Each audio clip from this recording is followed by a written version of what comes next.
He was 20 years old, an honor student, no criminal record, no history of violence. Just a young man with a scholarship, big dreams, and a beat-up car that barely made it to campus each day. But all of that changed in under 10 minutes. Marcus had just finished a late-night study session at the university library. It was almost midnight as he drove home through a quiet residential street. His taillight was out, something he hadn't noticed. Blue lights flashed behind him, a routine traffic stop. He thought, annoying but harmless. So he pulled over, kept his hands on the wheel, and waited.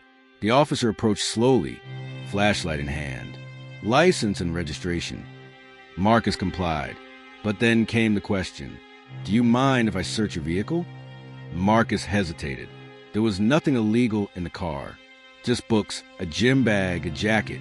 But he had grown up learning that saying no could escalate a situation, especially when you look like him. So he said yes. That's when everything shifted. The officer claimed he smelled marijuana. Marcus was confused. He didn't smoke, never had, but before he could say a word, he was asked to step out of the car. 2 more officers arrived. They tore through his vehicle. They found nothing, but it didn't matter. The officer said his behavior seemed nervous, that he was evasive, that it was probable cause enough to detain him. Marcus was handcuffed on the side of the road, humiliated, all while neighbors peeked from behind curtains. He spent the night in jail. No phone call until morning. No answers. No rights explained. By the time he got out, his name had already been listed in the local arrest log. The charge? Possession with intent to distribute, despite no drugs found.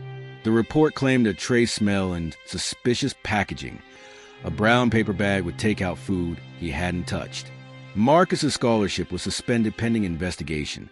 His part-time job at the campus bookstore quietly dropped his hours. Professors looked at him differently. Classmates whispered. The charge was eventually dropped weeks later for lack of evidence.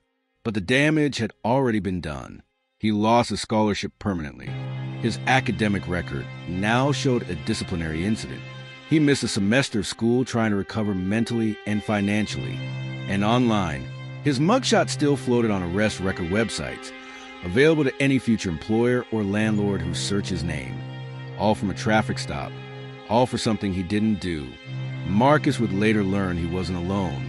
In the U.S., thousands of young black men are stopped for minor infractions that escalate. Many never get charged, but still lose jobs, scholarships, opportunities, and dignity. Because once you're accused, you're treated like you're already guilty. The system doesn't wait for facts.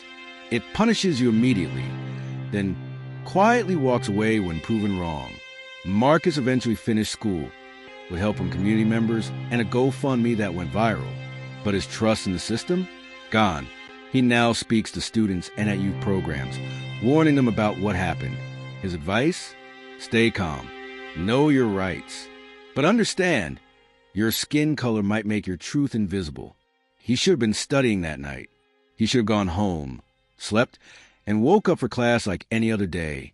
Instead, he learned that even when you do everything right, the system can still turn you into a statistic. One broken taillight, one stop, one lie, and a future nearly destroyed. Share this story. Subscribe to Truth Uncovered for more voices they tried to silence. Drop a comment if you've ever witnessed a moment where justice failed the innocent. Subscribe to Truth Uncovered and turn on your notifications bell.